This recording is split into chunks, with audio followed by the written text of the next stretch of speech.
afternoon, good evening, everyone. Thank you very much for joining this Common Action Forum's webinar.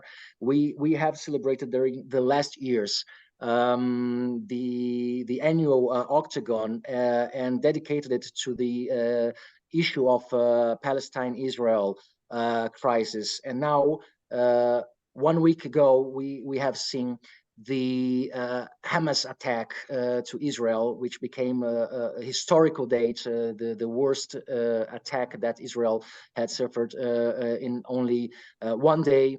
And after that, and right now we are witnessing the way Gaza is completely surrounded, and we are very close to a humanitarian tragedy. Wadah, I would like to start with you, and I would like to ask if is really the Western media giving the full picture of this conflict? Thank you, Rafael. I think the Western media is under the influence of one-sided narrative, which is the Israeli narrative. And this is not something new regarding the conflict between the Israelis and the Palestinians. Simply, we have witnessed that the Western centers of power in general have given Israel impunity during the last few decades, actually. And therefore, media, which in my opinion, to a large extent, is following the centers of power in the Western world, has also adopted the same perspective. For example, at this stage, when the event started on the 7th of October, as you said, the media is using the complexity of the situation to devoid the narrative from its context, from its history, from the past of it, from simple facts, like the fact that Gaza is under occupation. Gaza has been under blockade for at least 16, 17 years. The fact that the Oslo Agreement, which was signed 30 years ago, was not implemented. The Israelis have never really done what they have promised. We're supposed to be celebrating this year the 25th anniversary of the Palestinian state. That has not happened.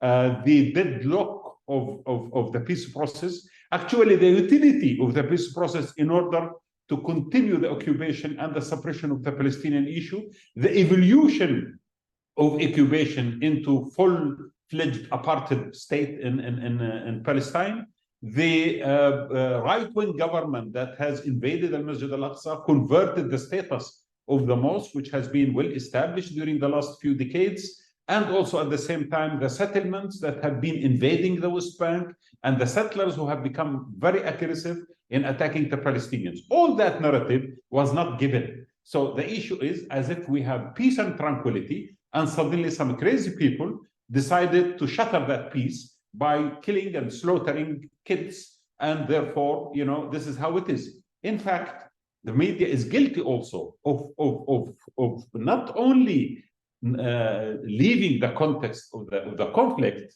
out from the narrative, but also repeating falsified information about what happened, and repeating statements that without trying to confirm it from any other independent sources. Of course, we know there is a toolbox of statements that people normally use in this kind of case, and we have seen this, including repeating statements about, for example, the white phosphorus, where Gaza has been bombarded with, and the White House would say, no, we did not have that authenticated from an independent source, although we know previous wars, independent sources did confirm that. And we know that today Amnesty International did declare that it was used. Beside the fact of ignoring Gaza, I was really amused by a response of an American presidential candidate to a journalist. The journalist said, we see the killing of civilians in Gaza. We have witnessed on Al Jazeera the killing of so many children and so on. You know what his answer was? Don't watch Al Jazeera. Simple. So if you don't watch what is happening in Gaza, Gaza does not exist. The fact that we have at least 400 child being murdered during the last week, it doesn't matter if you don't watch it. The fact that hospitals have been attacked. The fact that 30 ambulances have been destroyed during the last few days. The fact that the demand of Palestinians to evacuate from the half of Gaza, basically 1 million, the conspiracy to take them out of Gaza into Sinai, all of that, it could fit within one narrative. Israel is defending itself. So this beautiful term, Israel has the right to defend itself, could cover up on every atrocity. In fact, the president of Israel today, Herzog, or yesterday, he said something also very interesting, which in my opinion, in every legal framework, he should be held accountable for it. He said that the people, the ordinary people of Gaza, are responsible because since they did not revolt against Hamas, they deserve to be treated as they are treated. So basically, he is justifying a genocide for the public civilians in Gaza.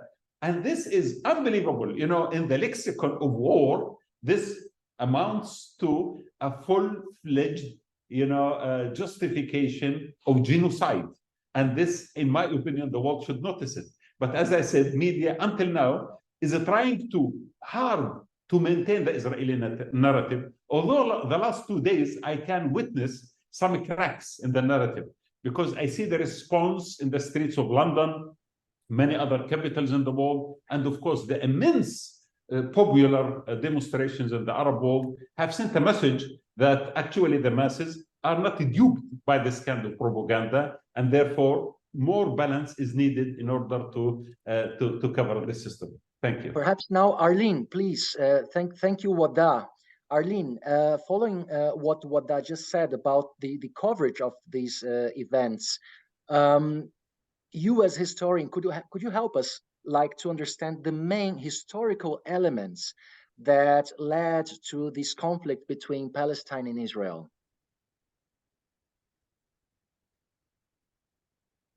Arlene, just 1 second, you are unmuted. Yes.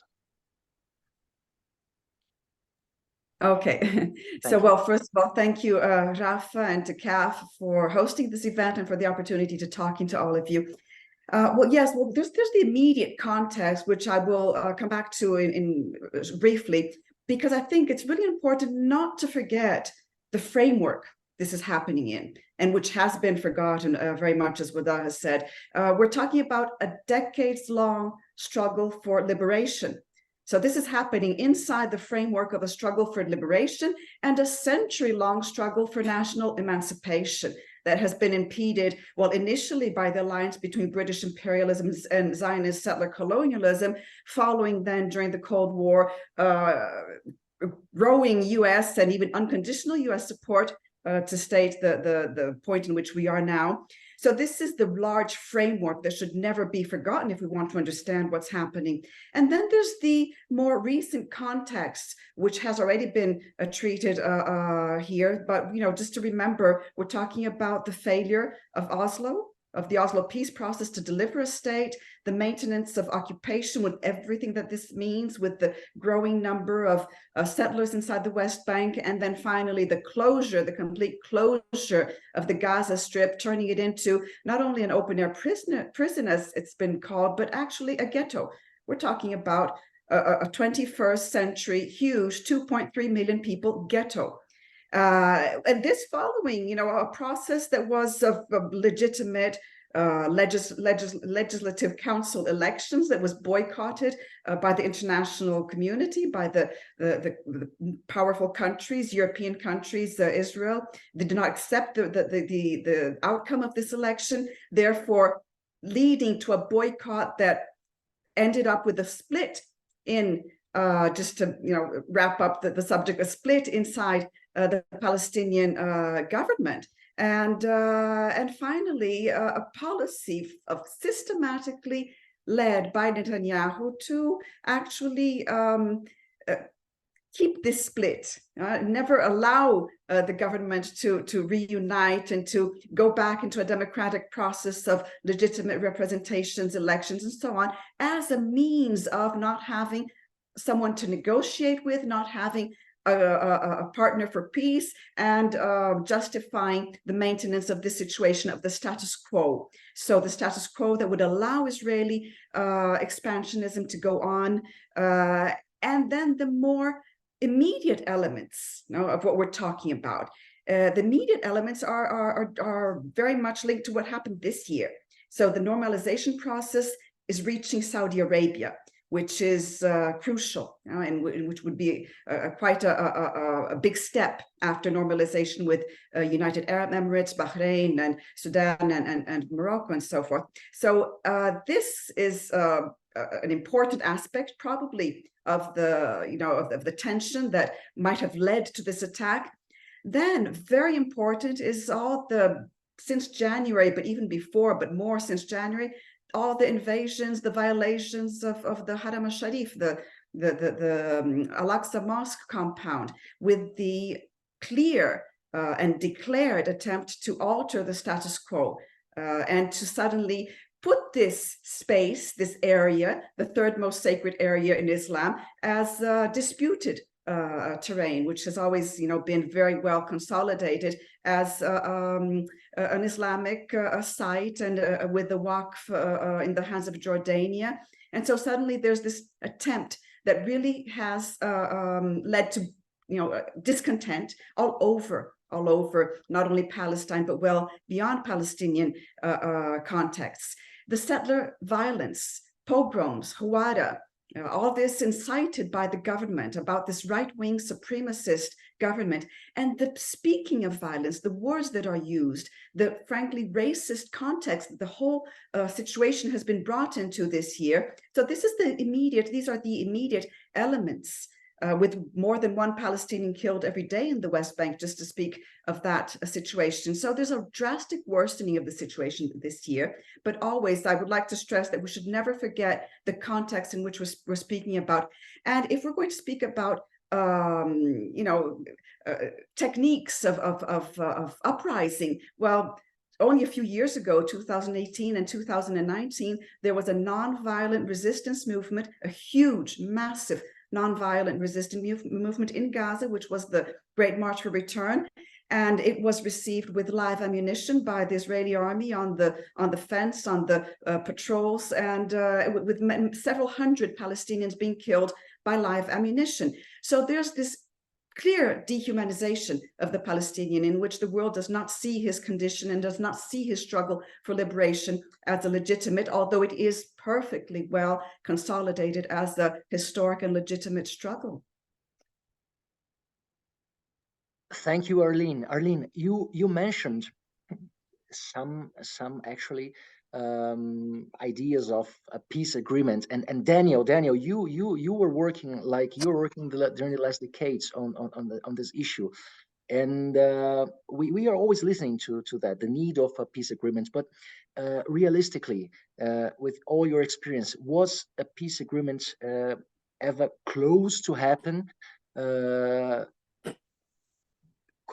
Could you give us a glimpse on that? Yeah, I mean, Rafael, first of all, thanks. And Oslo came at a particular moment in terms of the local Israeli-Palestinian context and the geopolitical context, this kind of unipolar American moment. And look, you'd had the first Intifada, the popular uprising, you'd had a PLO that also in the context of that unipolar moment had seemed to transition to a position of partition based on a Palestinian state in just 22% of the land. And you had an Israel that was beginning to feel that the occupation was not going to be costly in the context of the first Intifada. And so the premise was that there would be this deal, Israel would withdraw, even if this wasn't explicit in the agreements, there would be a Palestinian state on 22% of the land, with some positives in terms of dismantling occupation, and certainly from within the Palestinian community, and for some in Israel, lots of negatives. This was obviously not going to be premised on justice, and the refugee community saw this as very problematic. Part of the premise was the US was in a position to deliver this deal, and the US failed to deliver its ally Israel. I was in the negotiation, which probably came closest in Taba, and we still weren't there. The idea that the Palestinians, having accepted, just to deal with 67 really, were going to still be watered down in that position was, I think, in historic terms, a great mistake by Israel. Today, 30 years later, to consider this to still be a peace process is an act in obfuscation and make-believe. But the failure on delivering on that has really important implications for today, because when you look at Hamas's position, as opposed to that of Fatah, the party that signed the agreement, the PLO, which Fatah dominates, the Palestinian Authority, which Fatah dominates, because their approach of negotiation, desisting from armed resistance, relying on the West to deliver Israel, because that approach has been so thoroughly discredited and torn to pieces, more settlements, more entrenched occupation, what the human rights organizations credibly call a regime of apartheid, you see that they are in no position to lead the Palestinians. And you can understand the embeddedness of Hamas in that respect. Of course, you went through the second intifada as well, which was, I think, very shocking for Israelis. And so you see this mutual dehumanization, and the events of the last week, whether what happened to the devastating, we have to acknowledge that, the crime that was committed against Israeli civilians, and the devastation, the crime that is being committed against Palestinians in Gaza, none of that would have been possible without this ongoing process of dehumanization. But you can't get it right unless you ask the question that you just asked, Rafael, which isn't just two stories of dehumanization. There's a story of context. And so you need that context. And now what you're hearing on the Israeli side is taking that dehumanization. The language we're hearing is taking it to a whole new level. This is a genocidist language, and it's terrifying. And the other thing that I'd say to close is that we've seen in the last years not only the dismissiveness towards the root causes of Palestinian dispossession and permanent subjugation, but we've seen approaches that are so dismissive as to have encouraged the terrible place we are today. So you saw the permanent closure of Gaza. A child who was born on the day the closure began is now about to finish high school. Can you imagine living that life without a horizon beyond Gaza? You saw an idea that Palestinians could be bought off by economic confidence building measures without politics. And you saw the most ridiculous idea, which is that Middle East peace would be secured by creating normalization between parties who are not at war with each other anyway. Israel and Gulf states and recognizing Moroccan sovereignty on Western Sahara under Trump and Biden continued this. And I highlight that because when political actors tell themselves lies for long enough, they believe their lies and they lose contact with reality. Thank you, Daniel. All of you, Wadah, Arlene, and Daniel, you mentioned the Oslo Agreement, and it was 30 years ago. Omar, after that, you know, as hegemonic power, what was the U.S. policy for the stability of Israel and Palestine during the last years after all this failure of Oslo Agreement? Thank you. First of all, I would say that the kind of focus on stability from the United States is a consequence of the U.S. approach always being looking through the Israeli prism and what Israel needs, as opposed to what would be good for resolving conflict or what the Palestinians need. You know, if you look at those administrations that you're talking about, and if you, it would be helpful to take a look at the various approaches from the different administrations. You can kind of see how they approach that issue. You know, taking Obama to start, I think Obama approached this issue out of earnestness of trying to resolve it, but he failed, I think, in two particular ways. In one sense, he got unlucky because obviously he inherited crises in terms of a global economic crisis and two wars that were very distracting in that regard. And also he inherited Netanyahu to an extent. Netanyahu came to power a couple months after Obama. And so he was dealing with Netanyahu's obfuscation. But the failure in that is the kind of naivete to treat Israel and to treat Netanyahu as a good faith actor, that it actually is striving for peace with the Palestinians along the lines that the Palestinians want. or that the Palestinians or that the U.S. really wants. And that's so it's always treating the Israelis with carrots instead of sticks at the right opportunity. It's always, and this is, again, part of the problem with the U.S. political system, and it's always deferential to the concerns of the Israelis, and therefore can never take an even-handed approach to this issue, because U.S. politicians are constrained. Because if they take any kind of even-handed approach, then they pay the cost in terms of domestic U.S. politics. And so that was a problem with Obama and a problem with everybody that's come before and after. If you look at Trump, he's obviously quite a different approach than Obama took. In a sense, I mean, Trump was a bit of an empty vessel, so he deferred to his lieutenants and the people he put in positions of power on this issue, and that's obviously his son-in-law Jared Kushner and his bankruptcy lawyer David Friedman, and both of those people came to office already with a fervent support for the Israeli far right and the settler movement, and so their approach was to give the Israelis every single thing they wanted, put tremendous pressure on the Palestinians, and to sideline the Palestinians through this regional normalization project that they helped facilitate. And so they didn't really play a destabilizing role. In fact, it was always about kind of breaking the mold of whoever came before. But nonetheless, it was still within the kind of same paradigm of looking at this issue through Israeli eyes and really taking Israeli considerations into account without the Palestinians. Biden, I think, came to power, and I think in some senses he surprised a lot of people. I don't think many people recognize or took seriously his avowed Zionism as a politician, his track record that goes back years on this issue. But he both stated he was going to roll back Trump's policies, but also take a very light approach to this. I mean, you have to kind of put him in regard or situate him as Obama's vice president, and learning the lessons of Obama's failures in the sense of the political costs that were attached to that approach. With Obama, again, the failure actually with Obama, one thing I forgot to say is that the naivete is that when you don't take take somebody like Netanyahu seriously, and you treat him like he wants peace, then you're never willing to go far enough and put your cards on the table. And so you're bound to fail unless you're really willing to act in a strong way. And that was kind of the failure of Obama.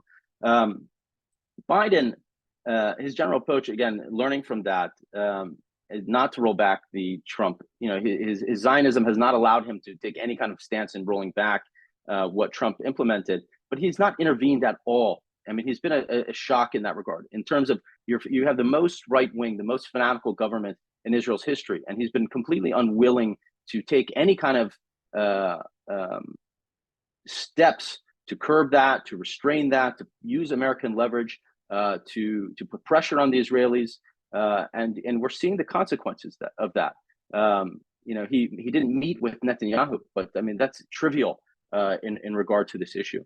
So again, the focus on stability from the U.S. I think is everything through this Israeli prism, and it presumes that the status quo itself is good for everybody.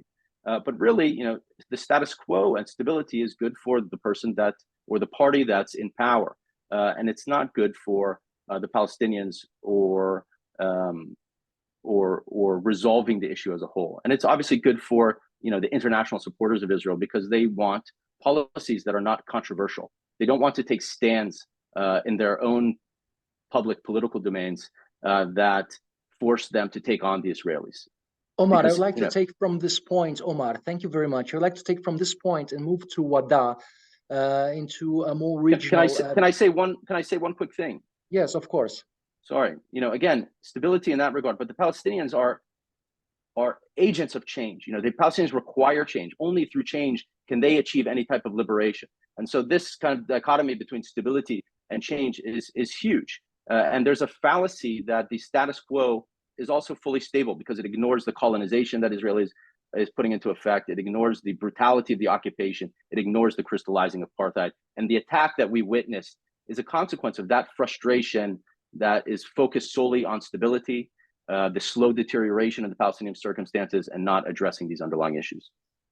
Thank you. Yes, so you don't have the stabilization from the hegemonic power. Then what happens exactly to the regional powers? Let us say, how strong is really the involvement of Iran in this particular event? And is there also anything particular from any other Arab country or Turkey in this context? So the facts, as I see it, as following. This particular attack that happened on the morning of 7th of October was orchestrated, was done, executed, planned entirely by the military wing of Hamas. And I don't think anyone outside a small group did know about this attack, including the political leadership of Hamas overseas, that means in diaspora, including the Iranians or their allies in the region like Hezbollah and others. So this is number one. Second, it is not a secret that Hamas is supported by Iran and in alliance with Hezbollah in the region and many other groups who are operating against the Israelis. The Iranians are the only power in the region that has support to Hamas in many ways, including the financial support and so on. And politically, I see them right now, the main power in the region, moving around. Yesterday, the Minister of Foreign Affairs met with Hamas leadership in Doha, and today he did deliver a strong message to the international community, including a direct threat that neither Iran nor anyone of its allies in the region are going to keep silent if this issue continues. So if there will be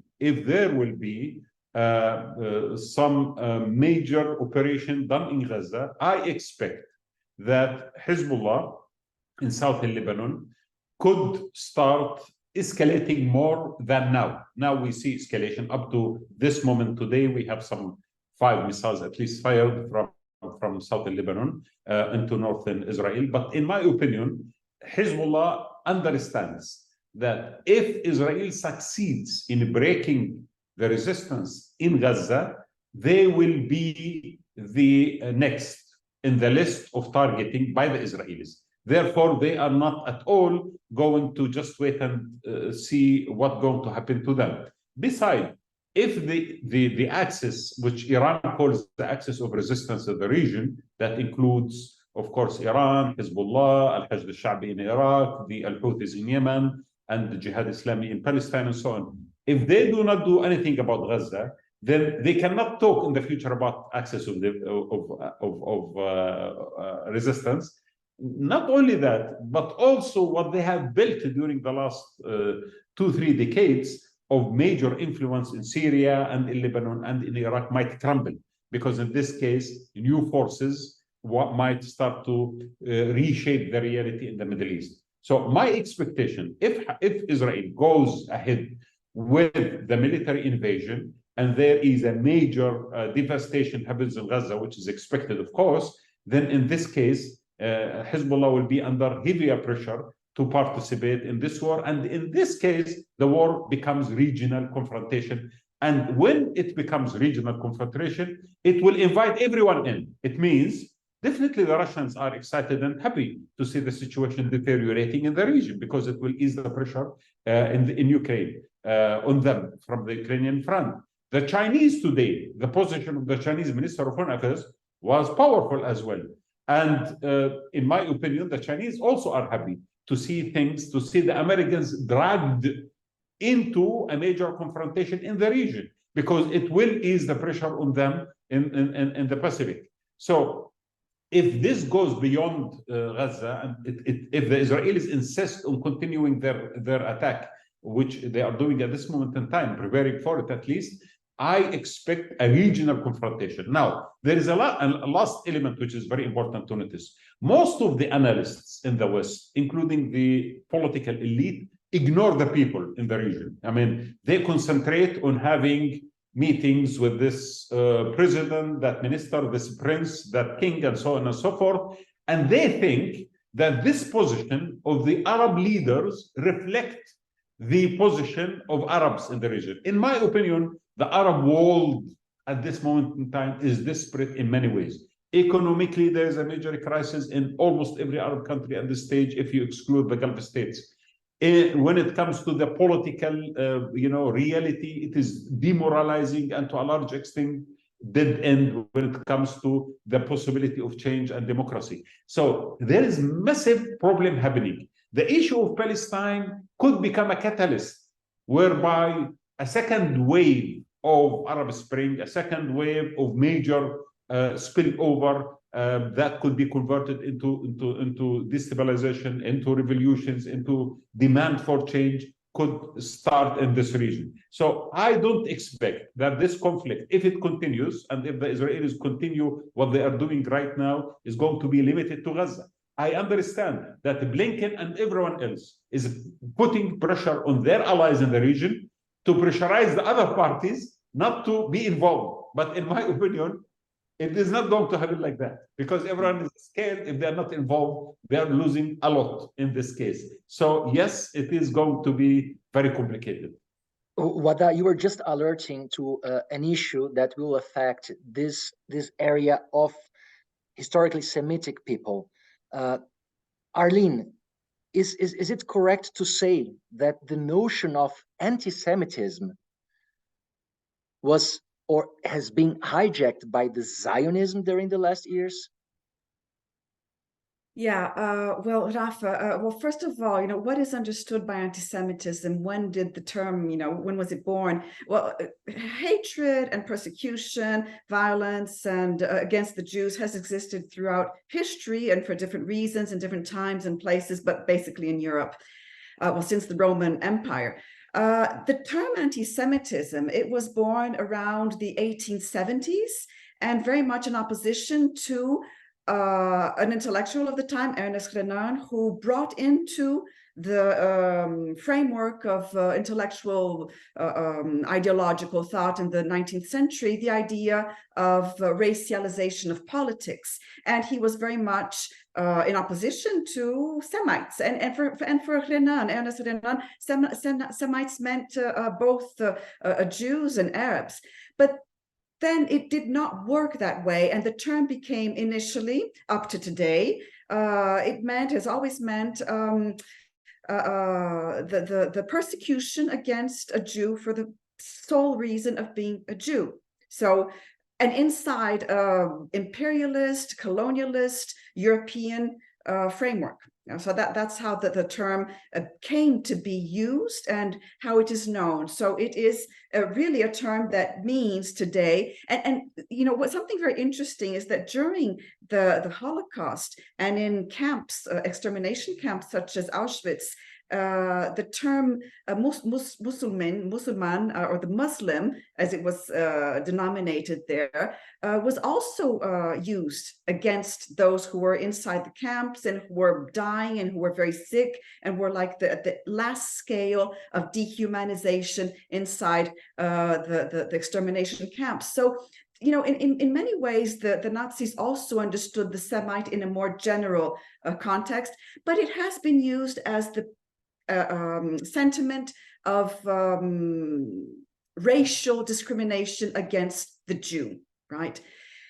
Now, in 1947, when the United Nations General Assembly voted for the partition of Palestine, it was very much under the impact of the Holocaust and the idea of compensating the Jews through their representative, which was one of the representatives at that moment, the Zionist movement, by means of partitioning Palestine and delivering the land to build a country as a compensation. So the Zionist movement understood very early on that it was favorable for the building of Israel to instrumentalize all this idea and fact and reality of anti-Semitism for their means, as an instrument of justifying their colonialist policies inside the Middle East. And this, however, grew after the 1970s. The 1970s, early 1970s, was an unfavorable moment for Israel. I mean, after the 1973 war, its destabilizing effect on Zionism, the so-called October or Yom Kippur War, its destabilizing effect on Zionism, the defeat that it did represent, and there was a change in public opinion. And at that moment, it was apparently very important for the Jewish state, the Zionist state, to defend itself, instrumentalizing and building more on the instrumentalization of anti-Semitism. And that was when the idea of a new anti-Semitism was born. Now, it only became a real tendency. It only became what, like Anthony Lerman defines as a new orthodoxy in the 21st century. So in 2016, the International Holocaust Remembrance Alliance published a working definition on anti-Semitism, which is very weak in terms of defining the hatred itself against the Jews, but very instrumental in defining that any attack on the Zionist state is a form of anti-Semitism, specifically a new anti-Semitism. This was not new, therefore. It was also a slightly revised version of the 2005 working definition that was published by the European Monitoring Center on Racism and Xenophobia, the EUMC. So it was something that had been building and was coming from the 1970s, but inside the framework of the 21st century was really really grew and became more than just an instrument. It became a means of silencing opposition. Now, this narrative, the new anti-Semitism narrative, different from the 19th century, beginning of the 20th century idea of anti-Semitism, this new anti-Semitism, as any criticism of Israel, it was developed together with the idea of the collective Jew among nations, like Israel is as the collective Jew among nations, whose right to exist would be apparently as threatened as the individual Jew's right to exist in Nazi Germany. And this created a very powerful sentiment of identification between the individual Jew and the state that acted in its name, even when it didn't ask for it to act in its name. And in the end, the very twisted and ingenuity of this definition of the IHRA, the International Holocaust Remembrance Alliance definition of this new anti-Semitism, is that in the end, this narrative serves to defend the Zionist state, the state of Israel, from criticism, when in fact it was the Zionist state that was built on the justification of defending the individual Jew from anti-Semitism. So it is a very powerful narrative that has been implemented and promoted country throughout the world, trying to stifle free speech, criminalize criticism of politics, criticism of what has to be discussed anyway. We're inside academia, inside the media, and so forth. Would you allow me to take from this point and just go to Daniel, exactly to understand? Then, Israel then ended up with Netanyahu's government, which is a far right-wing government. And Daniel, how do you evaluate the support of Israeli and Jewish citizens to Benjamin Netanyahu before and after October 7th? I'll try and be quick because in the interest of time. Look, Netanyahu has over the years become more and more of a polarizing, divisive figure inside Israel and in the Jewish world. And it seems like a different century, but people will remember that just 2 weeks ago today, Israel was still in the midst of every Saturday night. There was a massive protest against the legislative program of Benjamin Netanyahu's current coalition. Now, that was on the one hand an incredibly impressive protest movement. On the other hand, it was a very, very curious protest movement because the slogan of the protesters was democracy. And yet the biggest offense to the idea of democracy was conspicuously absent from the agenda of the protesters, other than a relatively small cohort of anti-occupation, anti-apartheid groups within the protest movement, because here you were demonstrating for democracy, but not mentioning the occupation and the denial of democratic freedoms to the Palestinians who Israel occupies, and of course the structural discrimination against the Palestinian citizens of Israel. But nevertheless, that spoke to just how divisive a figure Netanyahu was, and the opinion polls were not looking at all good for Netanyahu in that respect. And I think on the one hand, there was a tremendous power being gained by the far right of the Israeli political spectrum, and people will by now have been familiar with the names Ben Gvir and Smotrich, and people are still members of the Israeli government, but a sense amongst other citizens of overreach. Now, watershed. Israeli Jews almost, and I had calls today which back this up, are almost entirely unified in support of, despite the horrendous nature of the measures being taken by the government, they are almost totally unified in support of what is being done. And indeed, I was shocked to hear of the extent to which internal dissent or just the expression of a different opinion has become so fragile, so rare. There have been preemptive arrests. There have been arrests for posts on TikTok and Facebook, especially of Palestinian citizens of Israel. But even a head teacher of a school in Tel Aviv who posted literally a one-line phrase, "You know, there are also women, children, and the elderly in Gaza." That was it. This person has been hounded out of their home, will never teach again, will not be able to keep their job. That's the extent of what's going on in Israel today. And I very much expect things to go inside Israel and into the West Bank. We now have a war cabinet. Now, I think another reason to be worried, and I feel like I'm getting apocalyptic, but that's what the scenes look like and what the actions look like, so I don't think it's entirely out of place, is that the extent to which 7th October was such a monumental failure of the Israeli concept of the approach to the Palestinians, and more immediately of Israeli deterrence, Israeli intelligence, and of the Israeli military in their initial response. That means that the morning after the current military campaign ends will be a morning of reckoning for Netanyahu. Okay?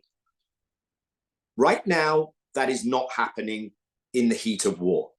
But as soon as the dust settles, the commissions of inquiry will begin and everything will go back to that moment. And you will have the reservists, many of whom took place in the protest movement and are anti-Netanyahu, returning home. And I imagine that one of the things that's keeping them going at the moment is because they want to stand outside of his door and protest against him. Again, with all the shortcomings of the protest movement from the get-go. What that means is that Netanyahu is in absolutely no hurry to get to the morning after. I think this is a very significant, not the only one, and it's not decisive perhaps, but it's a significant encouraging factor for Israel to do its worst. But having said all that about Netanyahu, let me close by saying that we shouldn't pretend that the only problem here is Netanyahu. And I think people who say the failure was because Netanyahu was focused on the judiciary and just on the West Bank, or the disaster of Israeli politics is just Netanyahu, fails to acknowledge that Israel has been on this journey for a long time, and the government that preceded Netanyahu when he was in the opposition, which was led by Bennett, Lapid, and Gantz, who's now in the war cabinet and who's a dangerous individual, that government was dreadful. It began the more intense insertions into Area A. It criminalized Palestinian human rights NGOs, and it really did not address the Palestinian question whatsoever. And this is the long-term drift. The long-term drift from what you asked me to describe about Oslo, when there were two Israeli camps, a more pragmatic camp, they weren't about justice and rights for the Palestinians, but they were about some kind of coming to terms with the existence of Palestinians and the need for a political solution. It was them against the occupation in trenches. Today, the fault line in Israel is between those who say carry on with the occupation and those who say second Nakba, a second mass displacement of Palestinians. Thank you very much, Daniel. And Omar, after that, is there any, after what Daniel just said, is there now any relevant role left to Fatah and to PLO or any other political actor after Hamas suspended all Netanyahu's plans and the normalization of Israel's relations with Saudi Arabia and other Arab countries?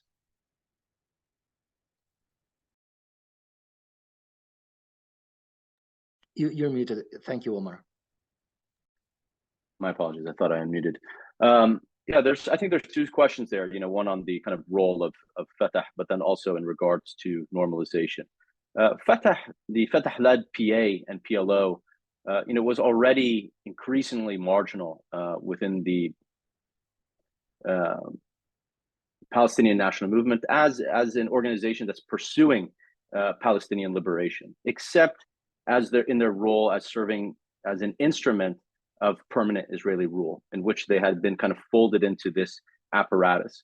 The PLO has over many years become, hollow. It has become, its only role really has been as a rubber stamp to the persistence of the PA as an organization, as a rubber stamp to the project for a Palestinian state, which has obviously failed and become divorced from reality, and there is no process in place anymore to put that into effect. And so the PLO's role has already diminished significantly. The PA again has been folded into kind of Israel's security umbrella, and its leaders have apparently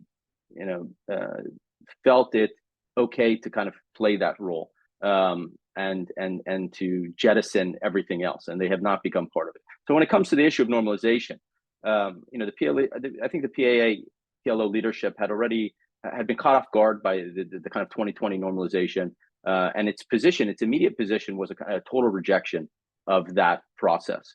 Once they realized that rejection didn't have any legs, that it was ineffective, and that's a result of both a failure, I think, to read the geopolitical landscape, how the changes in the region, but a failure to recognize how their own leverage had eroded, and their ability to use the Palestinian cause to prevent these kind of things from happening had failed, and to recognize that what was happening was in a sense of fait accompli.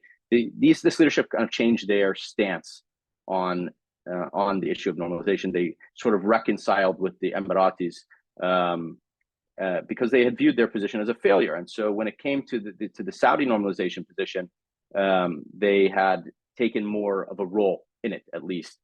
Were unwilling to kind of to say to the Saudis that this is not acceptable, and to kind of try to get something for themselves and potentially for the Palestinians as a whole.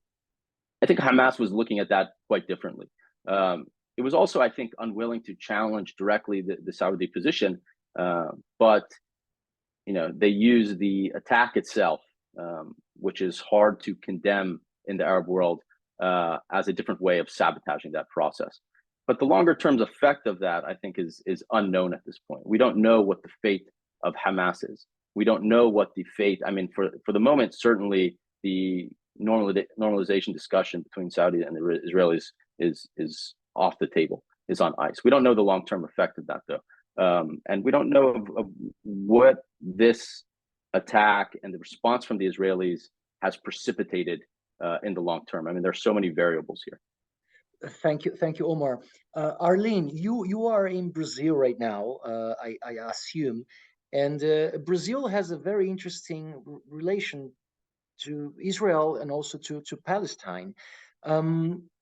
What role do you think Brazil could play in this new geopolitical and humanitarian crisis? Thinking of course, Lula's government, Celso Amorim, and all those political actors that are now leading the country. Right, Rafa. Well, yes, I am speaking from Brazil, and yes, well, I'll try to go straight to the point, jumping over what has been Brazil's traditional position and so on in face of this conflict. But probably going straight to the point, today, Lula's best chance, in spite of the fact that Brazil presides the UN Security Security Council in rotation, but that's a very, very difficult arena there. Lula's best chance is probably to focus on what he has always defended as being his foreign policy focus, which is multilateralism. And one of the most relevant recent events that happened is that Brazil has just been accepted back to the United Nations Human Rights Council for a new three-year mandate after the previous president had removed Brazil. from the Council. And so back to the UNHRC in 2024 next year, Brazil can use this position as a member to support the Commission of Inquiry on Occupied Palestine, and together with other countries investigate apartheid, not only Israeli, but in general, and not to mention all the other restrictions that come and from the situation of apartheid. There's this new international consensus around Israeli apartheid, around the need to pressure Israel to end apartheid independently of whatever political solution comes in place, of whatever negotiations might take the situation to. And Brazil has built a relation, with other southern countries and with important powers such as China, Russia, with South Africa, all this in the context of, decades existence of BRICS and of meetings. So Brazil can keep its independency from all those powers whose position in this conflict has been delegitimized, and together with other countries, possibly fill a void which now exists. And with the United States, in getting involved in this conflict so directly, it certainly will not be in a legitimate position to help bring a solution about. Another thing that has to be very rapidly said is that Brazil does not classify Hamas as a terrorist organization, because it's not the custom of Brazil to do that. Brazil follows the United Nations, the classification, and so forth. So although Brazil does not have relations with Hamas either, it is also in a position to keep this independence and to act together with other countries and fill a void in a multilateral context to help bring about pressures and condemnation of apartheid and bringing change in the way of guaranteeing human rights in the region. That would be one thing possible, certainly. And Brazil has, through Lula, a voice, a soft power that is it is relevant. It's not completely void of consequence. Thank you, Arlene. You just mentioned the Security Council, and their meeting just was finished like a few hours ago. I don't know, Daniel, do you still see any potential thing that the UN could do? Do you expect, I don't know, also something like the emergency of a third intifada, or the collective punishment of Gaza's population that we are following up on the news? Yes, I think this will go immediately to the General Assembly, actually, having gotten stuck at the Security Council. The current UN Secretary General is a curiously, he's just not taken that role in political crises, which I think is a sad reflection, perhaps also on the Europe that he comes from. But I think the enormity of what we face means that some of the vacuum created by American failure is going to have to be filled, if for no other reason than to pressure the Americans to get out of this really quite pathetic stupor of siding with what's going on at the moment. Because I think, look, people will remember in 2021, when there was the last escalation, there was what Palestinians have called a unity intifada, and the West Bank and inside 48 Israel was involved. And I think it's right now we're all looking at Gaza, as well we should, because the horrendous impact there on the civilian population, the attempt at a mass forced displacement, the death toll now to children in Gaza. So that's where we're focused. But I want to step back for a sec, because in Israeli planning minds, Gaza is actually quite a narrow military security thing, I think. The approach to Gaza has already been scorched earth, and the population of Gaza is already considered by Israelis to be kind of outside the scope of what one has to deal with in the future of the Palestinian affairs, if I can call it that. The real prize for the long-term project of ensuring permanent domination over Palestinians is the West Bank and inside Israel. And that's where we're going. don't want to say this is the only outcome because it can go anywhere in such a rapidly changing situation. But I think we are going to see an effort to take a major initiative, and it may start randomly with settlers. And we've already seen killings of Palestinians by the military and settler militias in the last days.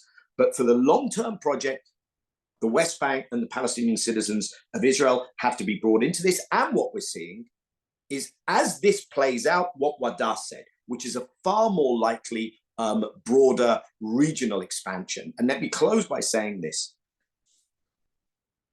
The way Israel has approached not only the actions, but the framing, the absolute unwillingness to acknowledge a difference between combatants and civilians, the false paradigm that's been set up, which is either Israel has to do something dreadful, and what's underlying that, and what is talked about openly by some, is a second Nakba, a second mass displacement, or there will be a second Holocaust. That's the framing that's being offered in many respects. This is leading to the kind of hell that we saw in Rwanda and the Western Balkans in the 1990s.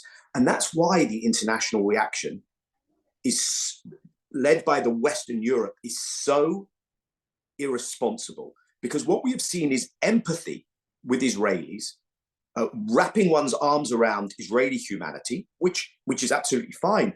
But what is missing is empathy and an acknowledgement of Palestinian humanity. And in the absence of the West's ability to do that in the framing and to adhere to international law and international humanitarian law, we need others to step in. And that's why what Arlene said about Brazil is so important. That's why we need those mid-level global South powers alongside others in BRICS, of Brazil and Indonesia, African states. I don't think this is to impact Israel, but to impact the US and the West as well, so that they see what is at stake here. And thanks for listening to me. Thank you very much, Daniel. And you were saying about the support that Israel is actually having, mainly in the countries of the Atlantic North. I'd like to ask Omar, is there also on the other side a risk to see the marginalization of Muslim communities in those countries and the increasing Islamophobia that has happened during the last year, and the power, the symbolic power of the Palestinian cause that is gaining now more and more power? How do you see this combination? Thank you. It's an interesting question. I mean, first I want to kind of endorse what Daniel said. I fully agree with his last comments here, and I think the Western states are playing a very dangerous game here in how they back the Israelis at a time when not only has it looked genocidal in intent, but Israel, unlike Hamas, has the capabilities to implement policies that can lead to that type of result, that type of horrific result, and that's been very scary. When it comes to the issue of Islamophobia in Western states, I mean, one thing that I've seen as a result of what's occurred is very much a discrediting of the West in the eyes of many as a result of its reaction and its policies from what's happened over the past week. And you're seeing that on the ground within those states, and you're seeing that in the wider world, certainly. Because, when it came to the Palestinian issue, I think the West had, for a long time, the Western-led order had already been discredited. I mean, this goes back decades. The Palestinian issue is at the founding of the post-World War II international order and the international system. And it's always proved itself, because it became a special case in which the West kind of, moved away from the values and the international law underpinning this system and made Palestine an exception to this. It always damaged international law, damaged the credibility of the UN, and all of these kind of things. Now we're hitting this point, this new point of increasing multipolarity, the days of a total US-European hegemony over the international system seem to be over. And so, in a sense, what Daniel's saying in terms of the approach of the global South on this issue, emerging powers like Arlene brought up, with Brazil, who may take on the Palestinian issue and be more effective within the international system or push more in that regard is something where you could see kind of a divide. And I think Daniel was right in terms of maybe it's not going to hold Israel to account or influence its own opinion. But when the West, when the United States is looking at this, international politics through the prism of great power politics, it may take more account of the positions of other countries in the global South who it needs on its side or is seeking to court, for whatever initiative it's seeking to implement. And so the Palestinian issue can sort of be, I think, folded into, much like it was in the 60s and 70s, into, the kind of the position, the blocks of the global South and how they view the world. Because again, I mean, the position of the U.S., I mean, again, it was already discrediting itself, and then the war in Ukraine happened, and it made that much more stark for the rest of the world. And the rest of the world is looking on and saying, well, how can you push, how can you say these things in terms of Ukraine and leave Palestine completely absent? Because these things are happening contemporaneously. And now this past week has really, been even more stark in showing the kind of complete hypocrisy, the double standard, the outright racism in which Palestinian lives are not held equal to Israeli lives, in which somebody from the EU can say sealing off Ukraine and Russia not allowing Ukraine food and water and electricity is outright terrorism. But when Israel does the exact same thing this very week to the people of Gaza, it's Israel has every right to defend itself, and this is part of its toolbox. So I think it's really exposed a lot, and I think that doesn't answer the question on Islamophobia, but I hope that's okay. That was very helpful, Omar. Thank you. Wadah, a very last question. You mentioned at the beginning the word apartheid. You lived in South Africa during Mandela's time, and how do you see, what is the path, or do you see any possibility for a solution for Israelis and for Palestinians to get rid of this apartheid condition? To start something that could lead to a profound solution to the Palestinian-Israeli conflict, first we need to, the Israelis need to recognize that the Palestinians are equal to them in rights, and that the Palestinians are actually the original people of the land, and that the occupation and the displacement of refugees that happened in 1948, 1967 should be resolved. These are major issues. And then after that, you can move into the way that the solution, the final solution, could be introduced. In the case of South Africa, Nelson Mandela systematically, from the and the ANC, of course, and all the forces who fought against apartheid, they maintained that we would like to have a democratic state in South Africa where everyone who is the whites and the blacks and the colors and the Indians live together in equal rights, and they could form the future of the country. Before we reach into that, there are fundamental, as I said, issues that, in my opinion, are still standing in our way, because the way that the Israelis have been seeing this and the language that have been used, not only now, but also actually from the beginning of the establishment of the state, has eliminated any possibility of looking at the Palestinians as people who have rights. And even under the heavy international pressure, in order to sign an agreement of Oslo, and before that, many other initiatives, in my opinion, there is deep conviction in the mind of the Israeli state that the Palestinians do not have the right to be equal in the way that we look at them. And it was a strategic mistake, and I have heard this many times from Israeli politicians and publicly, that it was the biggest strategic mistake that was done from 1948, that the rest of the Palestinians were not deported and exiled out of Palestine, because the ideal thing that the Israeli mind think about the situation is land without population. And that, in my opinion, systematically there, And if we do not have a real shift in that mindset, then it is useless actually to speak about South African model. We need to speak about first trying to alter that kind of psychology and to start a process where humans are equal. I mean, when I hear the Minister of Defense of Israel, the current one, speaking about the people of Gaza as animals and trying to dehumanize them in the way that he is doing, then of course you can't justify anything, including the genocide or mass displacement. And I think that is a real possibility that has been systematically in the mind of the decision makers in Israel. The issue of deporting Palestinians from West Bank into other land, especially in Iraq, and deporting Palestinians from Gaza into Sinai desert in Egypt. That was real thing. It's not just born now because of 7th of October event. I think this is somewhere in the back mind of a lot of decision makers in Israel. So we are speaking about a psychology which has gone far beyond actually the apartheid regime of South Africa. Thank you for listening.